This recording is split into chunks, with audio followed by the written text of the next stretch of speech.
Still. Welcome. Thanks for joining us for this virtual event. I'm Crystal Hartman, Chief Chaos Officer for the Arkansas Center for Data Sciences, more so known as ACDS. ACDS is a nonprofit dedicated to building and retaining the top data science and IT talent in the state of Arkansas. One of our main objectives is to facilitate apprenticeship programs in the state with companies large and small across all industries. So since one of our apprenticeship programs is a software engineer, we're excited to host this event today, Day in the Life of a Software Engineer, to really showcase what an average day as in that role looks like, aside from what you may learn in school or on the World Wide Web. So today's event features Joel Wetzel. Did I pronounce that correctly? Software engineer at Affirma.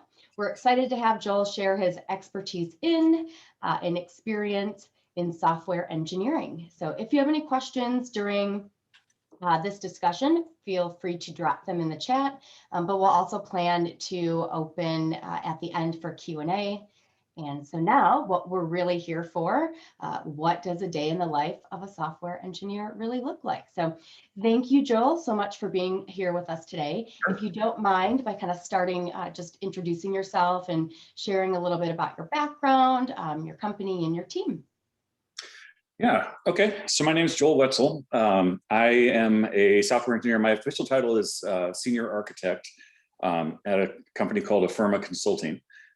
We are an international company, medium-sized, about 600 employees worldwide in 3 or 4 different countries. Originally started in Seattle, Washington, but I'm the senior architect of our Fayetteville, Arkansas office. I've been with Affirma for about 15 years. I've been in the software industry professionally for over 20 years now. Working on all different types of projects, just about anything you can imagine, whether it's web-based or data processing or embedded software, running on robots for the defense industry, a huge variety of different things. I've also done some management over that time. I guess I currently manage some engineers, although I'm at a point in my career where I try not to manage if I can, because I just like building things. Yeah, we're growing our Arkansas office. That's why I'm originally from Seattle, but my wife is from Fayetteville, and so we came down here and opened up an office here, and we've been hiring engineers and interns from the University of Arkansas.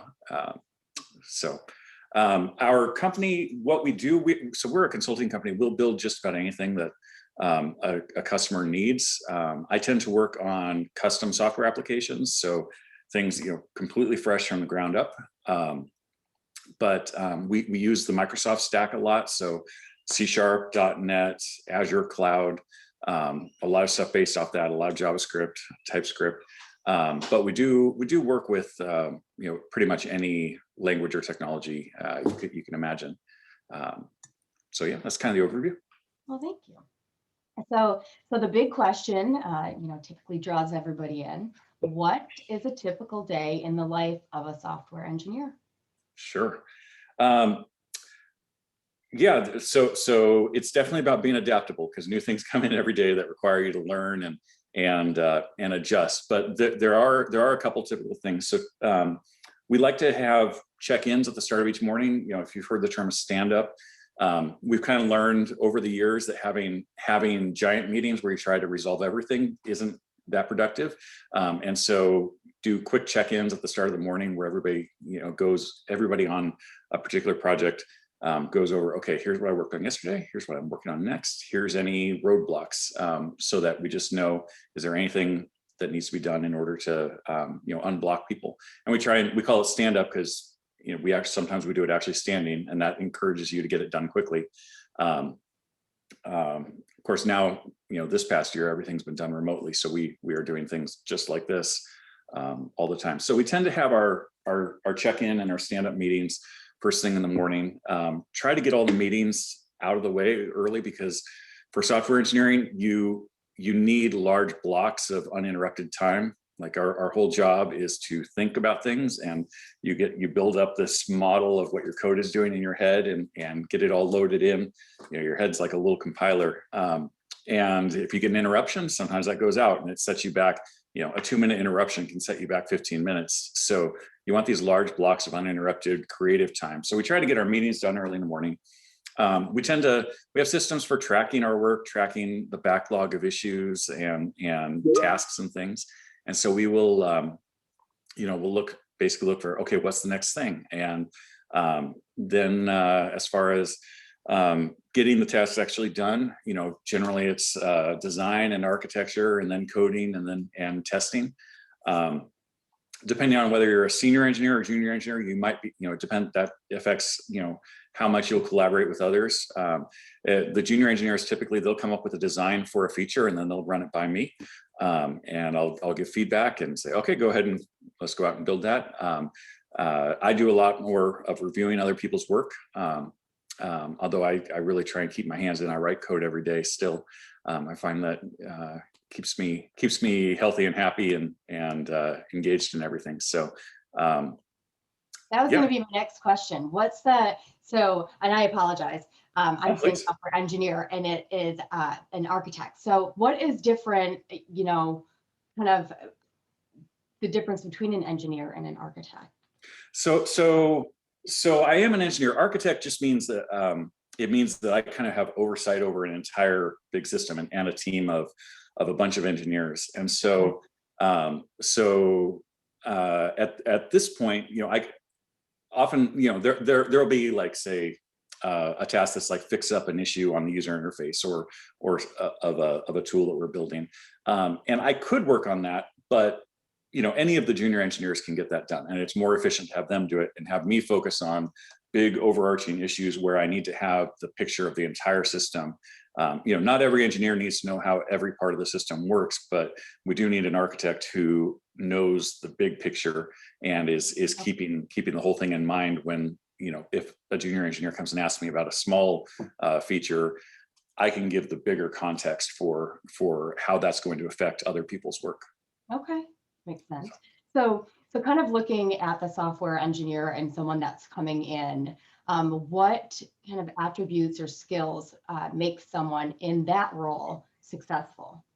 Yeah. So there are a few things. So this job is all about learning. It doesn't end with school. School is just the very beginning. And so being open to learning something new every single day, to constantly working on your skills, working on your knowledge, and also being, I found the best way about that is kind of a humility of, you don't know everything, you won't ever know anything.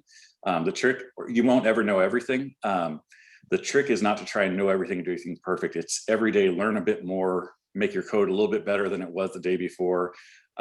If you look at some code or a project you worked on 3 years ago and you're embarrassed about it, that's probably good, because it means you've grown. And so, the constant willingness to learn. The other thing I found, just overall, and this probably applies more in software, but overall in my career, is be the person who takes responsibility for things. Like, own your stuff, but also own, knowing how your work impacts others, and be the person that, if something's broken, everybody knows you're going to take care of it. You're going to make sure, and this works both within your own company, and then we also have clients. Like, my clients know if they call me, something's going to get taken care of, and that will pay off huge dividends over the long term. So I really, if I'm looking at qualities of people, like when I'm doing hiring, I'm looking for somebody who's creative and curious and really takes pride in their work, wants to take ownership, isn't just going to wait for somebody else to fix the issues, but will, take it on themselves. Okay. Good follow through, right? That's right. So has that changed, as different software develops itself? Has what you look for or what makes people successful changed in the recent years? Well, I mean, this past year, the ability to, the self-motivation has been really important, because we're all working from home, and my team's been fantastic. I've been very pleasantly surprised is a strong word, but appreciative. They've done very well working from home. Although we're all excited to get back in the office sometime, hopefully sometime later this year, because we miss seeing each other. But yeah, in this new world and it's going to stay, there's going to be more work from home than there used to be. Companies are realizing you don't need to have everybody in the office. Yeah, being kind of a self-starter, taking responsibility for yourself, that's become more and more important. The curiosity thing has always, that was important. Curiosity and learning was important 20 years ago, but what has changed with, you mentioned like technology changing, we're kind of in a golden age for self-learners and teaching yourself. 20 years ago, if I wanted to start a new software project, so when I started my career, Google didn't exist yet. If you wanted to learn about something, like I would go to Barnes and Noble and I'd buy a book on the topic. If I needed, to get into a new software framework or a new technology, often that required literally driving somewhere and like buying, a toolkit, a box with disks in it that had compilers and software toolkits and things. And you couldn't just Google. There was no Stack. If you guys are engineering students, you probably know about Stack Overflow already for finding answers to questions. None of that existed, and so there was a lot more of trying to tease things out from books, and then also talking to your coworkers. These days, you can get so many different sets of tooling and technologies and everything. Just download. It's all open source. You can download it for free. There's basically unlimited tutorials and blog posts and information and videos online. And even like if you're interested in things like doing electronics with microcontrollers, I mean, you can now buy a microcontroller for $2 that's Wi-Fi enabled, and you can write code, open source code, to run on it and control stuff in your smart house or things like that. Like, we're kind of in a golden age for people who want to be self-started and get into something new and finding the information. It's just remarkably easier than it used to be for that kind of thing. Yeah, it's almost at our fingertips, right? Yep. So, and I'm going to kind of skip around for a minute, but kind of going back to that, and what kind of advice do you have then for someone that is trying to get into software engineering, and then the second part is someone that is already in that role that is looking to be someone more like you and an architect and oversee? What is some advice that you would give those two different people? So for starting out, so when we go out recruiting for interns and junior engineers, the resumes are good. The personal impressions, like we go to the career fairs and meet people in person. The personal impressions of, is this someone who can communicate? Because communication is such a huge part of our job. Communicating ideas both to each other, and then can you take a technical idea and distill it down into something to talk to your customer who may not be technical at all, so that they can understand it and you can be talking the same language. So communication is such a huge thing. So we look for that a lot with the in-person interviews. But the thing that really makes somebody stand out, that we have found to be over time, is like the correlation between this and them ending up being a good long-term employee, is whether somebody has their own projects, their own personal projects. Like if they've put up code on GitHub for sharing code, or any other place online.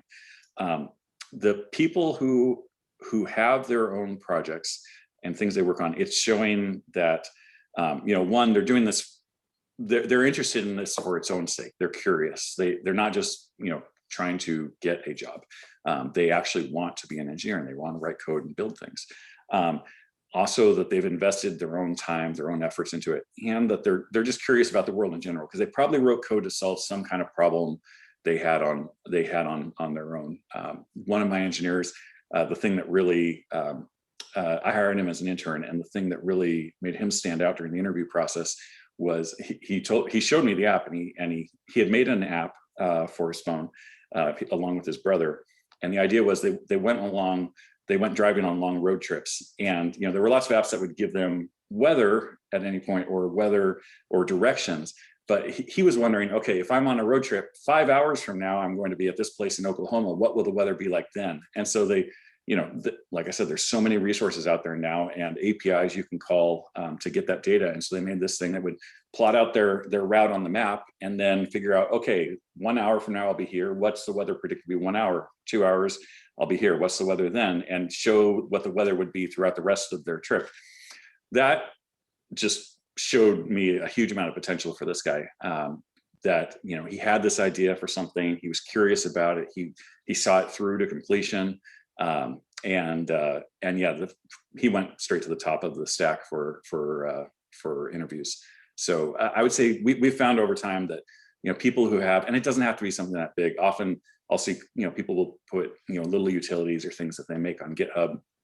It can be a page or two of code for each one of them. Just have a few things up there that are your own, that weren't like a class project, because we also do see people who share their class projects, but we've now seen 100 of them. We know which ones the university does. Yeah, we know that's a class project, but having your own thing that shows you're curious, you are investing your own time and effort in this, and that you can see something through all the way to the end, really makes a resume stand out. Are there any good languages to start with? Like programming languages? Yeah. So we work with C# a lot. We work with C#, JavaScript, and TypeScript would probably be the three big ones. But we do work with anything. And I would say as long as you're showing that you've got that curiosity and the creativity, the language is not so important. If you know Java, you can learn C# very, very quickly. They're very similar. Okay. So I know you kind of had mentioned this, but is it difficult to attract a strong talent to your organization? It's an ever-changing problem, because it's our company exists within the larger economy, and that's actually part of why we opened up and are growing our Arkansas office, is because previously our main engineering office has been in Seattle. We were founded in Seattle, but there to attract talent, we're competing against Amazon and Microsoft, which for a long time, for many years, was not a problem. But these days, like Amazon and Microsoft, they're in a very different business than us. They're willing to spend any amount of money to gain the smallest edge on their cloud businesses. And so sometimes they make offers that are, quite frankly, stupid money. They'll just throw a giant bag of money at somebody, and then they'll work them to death. And so we can't compete with that on money. We compete on quality of life. We compete on work-life balance. I don't make people work evenings. I don't make people work weekends. I don't think that's good for anybody. I don't think it's good for our customers either. We want creative people who are well rested and have a good work-life balance and do good work because they're not burnt out. But big bags of money are very tempting. So we found it over time, it's gotten harder and harder to compete in the Seattle market.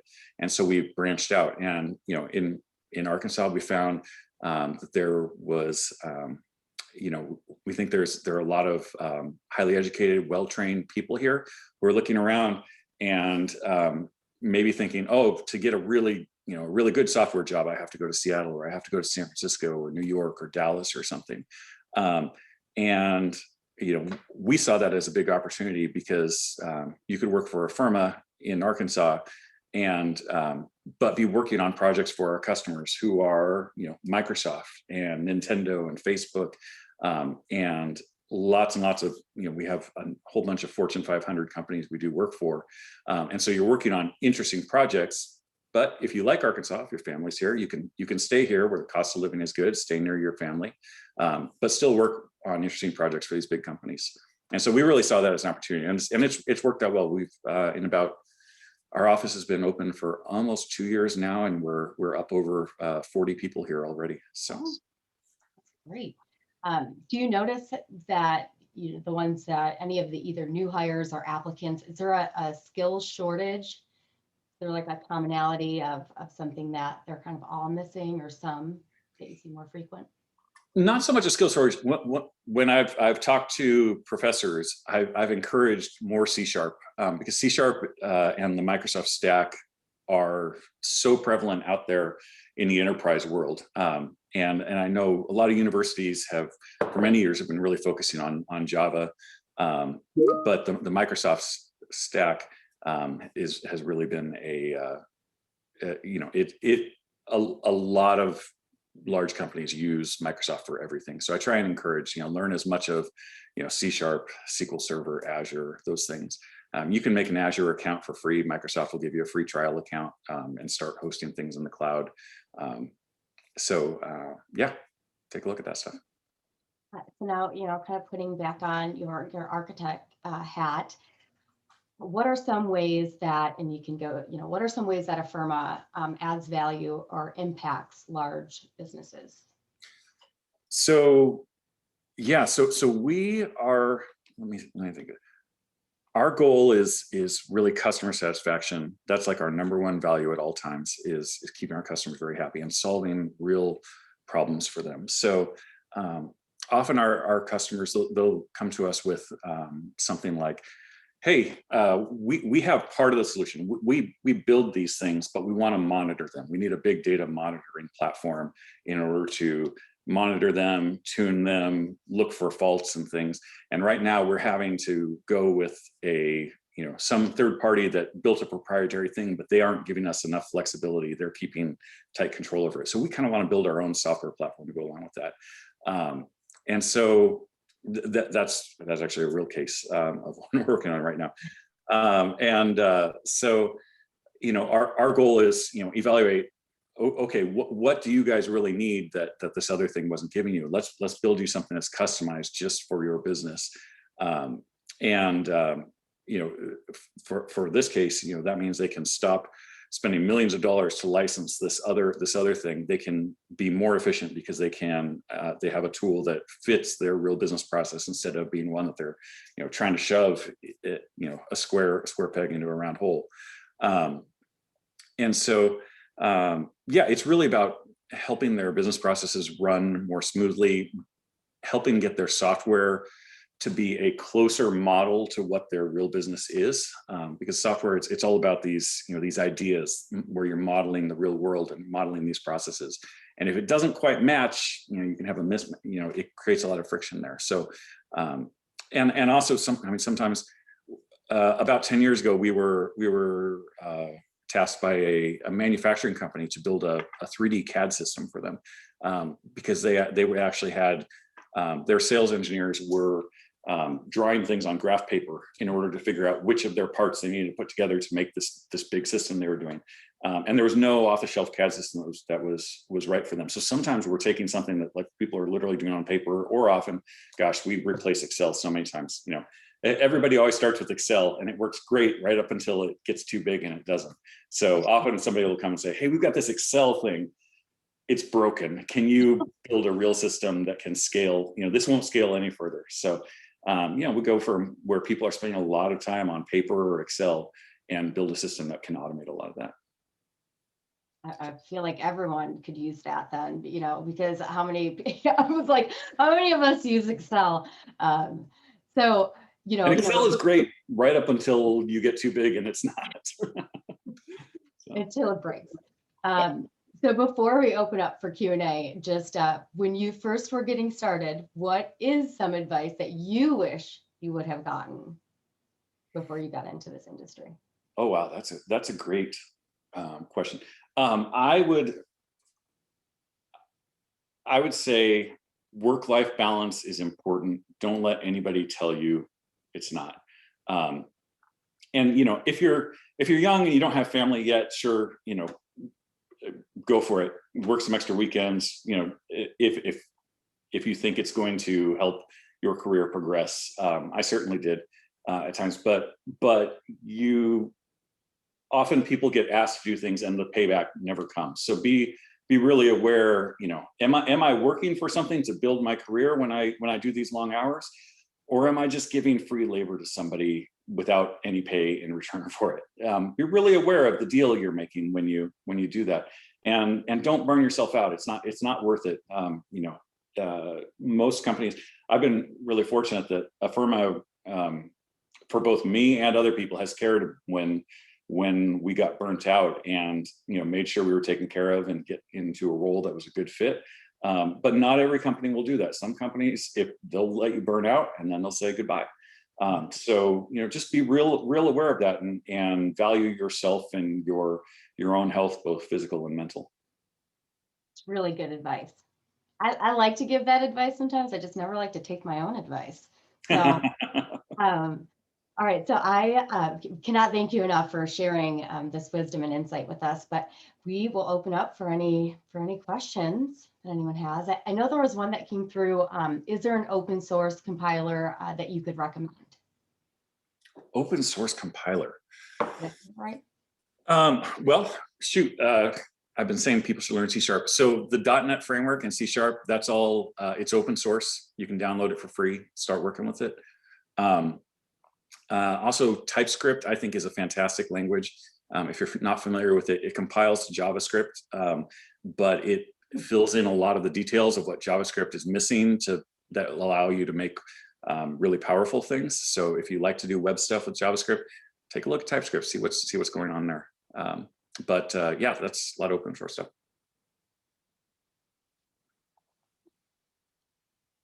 When it comes to software testing, do you assign a special server or client computer to test it? Oh, that's a good question. Yeah, it depends on what we are testing. Testing is such a huge topic. Often I'll run tests just on my local machine. Sometimes if we have, it's a ROI, a return on investment thing. We want to make sure that the test is providing value back to us rather than just having a computer churning. If there was, now I would stand up like a separate server or a cloud instance to constantly run tests if there was something that I wanted to make sure never broke. That's one example of like just for example, let's say a very simple test. Repeatedly ping the server and just make sure it's up and send me an email if it's down. Like that would be a very simple test of something that I would want to have running all the time to make sure it never breaks. But often, a lot of the tests, they can just be run locally. It's part of the dev process on our development machine. We write some code and we run the tests. Do you, let's see, I guess this is kind of part of the question too, but do you implement VMs for testing? Do you isolate it completely from the network? I would say no. Usually that's not necessary. Now, if you were working at Google and you're working on one of their giant things, throw all this out because because of the scale they run at, they're going to have protocols and procedures that are much different than what we do. But maybe that's another piece of advice is you'll often find blog posts online that say, hey, if you're not doing this and this and this, you are not software engineering right. Well, sometimes those people who write those blog posts are writing from their context of being a Google engineer or a Facebook engineer. And if you're not trying to solve Google and Facebook problems, you're trying to solve your own problems that are a different scale. Their advice may not be applicable to you. So don't let anybody tell you you're not a good engineer if you're not doing this and this and this. Read it, evaluate it, see if it applies to your situation, and use your judgment. What type of operating system do you mainly use? Well, I'm on a Mac right now. A lot of our code is written. I use a Windows virtual machine on my Mac, and I do a lot of the code on there. Although with Microsoft stuff, they've gotten so much now that the .NET stuff will run anywhere. That you can code Microsoft code on a Mac and then run it on a Linux VM in the cloud. But I use a Mac as my day-to-day machine. I know there's one other question, and then is it Calvin? You have your hand up. Do you want to ask yours, and then I'll ask a question that's in the chat?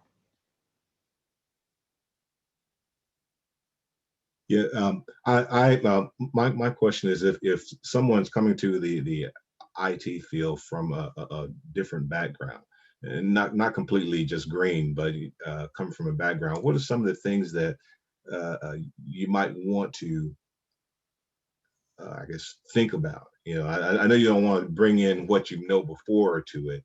You got to leave some of that behind. But what might be some things that you can focus on? Well, that the stuff from before, really, it can be an advantage because we are trying to solve problems for businesses that are not in IT themselves. And so, we often, we're learning our client's business. Like I'm learning about manufacturing that this company does, or, I'm learning about the logistics that this other company does. And so that kind of stuff, previous experience can certainly be applicable and valuable. But we do have, and we actually have a lot of software engineers who weren't computer science graduates, who didn't study it in school. We have software engineers who went to law school. We have some who were musicians. We have some who went to art school. My degrees are in physics rather than computer science, but it's I think is, if you're showing that you have creativity, that you're interested in this stuff on your own, and this is where the personal, especially if somebody's not a CS grad, if they've got personal projects that show the proof is in the pudding, like, hey, this person can code, they made this thing, they invented this thing. At that point, I don't care so much about what whether there's a diploma or not. Yeah, and from the other experience, I'd say the communication skills, gosh, that's the other huge separator. So, all right, did that answer your question, Evan? Yes, it did. Thank you. So I'm going to read the question off in the chat from Sarah. So it sounds like Affirma's work runs a gamut on types of work. How often are people or teams working on the same types of project? What's the diversity of the workload look like? Do people get the opportunity to work on lots of different kinds of programs, or do people run in more specialized tracks? Yeah, so as a senior engineer, I work on usually 2 to 3 projects at a time, because I'm kind of overseeing multiple teams.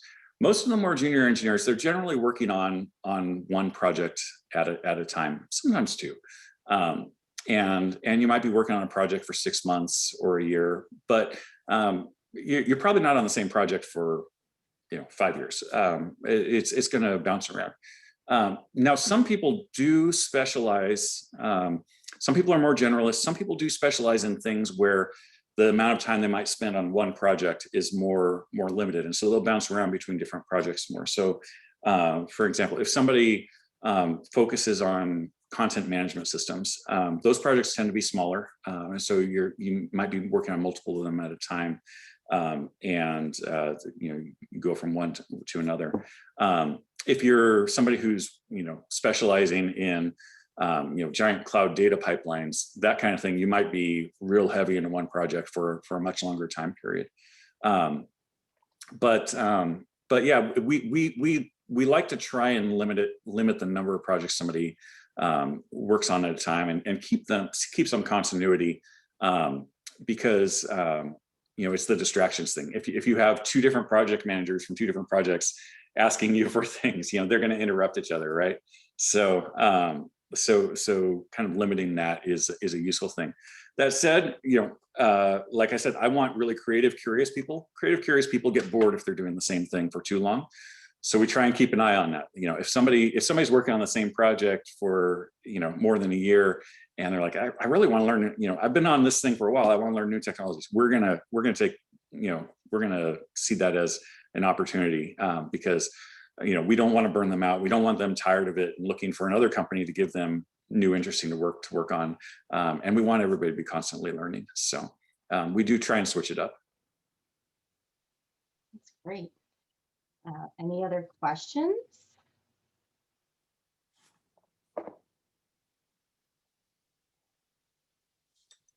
Now's your time, now or never. Not really now or never, but. All right. I'm going to ask one last question. Although I think what you do is part, automation, but do you, as more companies are automating their processes, will what you guys do change, or are they, are organizations coming to you to automate some of their processes? Yeah, so yeah, the automation, that's one of the big things they ask us to do. That's not going away. Companies aren't going to go backwards and switch everything back to paper. So yeah, this is a huge growth field. It's going to get more and more and more. It will certainly change the level of abstraction we work at. I don't want to try to predict, but it will change. 20 years ago, we were doing more low down next to the hardware coding. These days we work at higher abstraction levels. And sometimes, we have people who focus on not so much coding, but using what Microsoft calls like their Power platform, Power Automate flows. It's basically a lot of like super power user cloud stuff for hooking their different cloud services together and creating workflows and automations and forms. And some of our people who focus on that, they do things that would have astounded me 10 years ago without ever writing a line of code. So I usually get brought in for the things that are just so custom that nothing off the shelf like that will work. But yeah, that kind of thing wasn't really possible 10 years ago. And a lot of stuff. I mean, shoot, I'm working on this project where we have this data pipeline with hundreds of thousands of data points per second coming through it. And we have that triggering just massive numbers of calculations that are happening far faster than like you can really track. We have to look at giant aggregated statistics of what the overall, how the system is behaving. It's like watching this blob kind of, we poke it in one way and we watch it move this way as it's calculating hundreds, thousands of points per second. That kind of thing wasn't possible 10 years ago. That's new. So never stop learning. Things are going to change. The kind of things you work on are going to change. But there's always going to be a need for, smart, creative, curious people to make things happen. All right. Thank you. Okay. Last chance for any questions. And yeah, if not, Joel, cannot thank you enough for taking the time out just to let me interrogate you for the last 40 minutes. And we right now, let's everyone give Joel a round of applause. And I've learned that it's this on Zoom calls or the oh gosh, what is it even called? A little reaction. So thank you so much. Again, really appreciate it. If anyone has any questions that they think of after the fact, just reach out to the ACDS team. We're more than happy to kind of relay the message over to Joel and his team. Just want to do a little friendly reminder of other ACDS events coming up. We have a Reskill Master the Interview on March 23rd. And then we also have a day in the life next month, which is on the third Thursday of every month at the same time. So check out the website on ACDS at acds.co/calendar. So thank you so much. We really appreciate it. And everyone have a wonderful day. Thanks again, Joel. Thanks.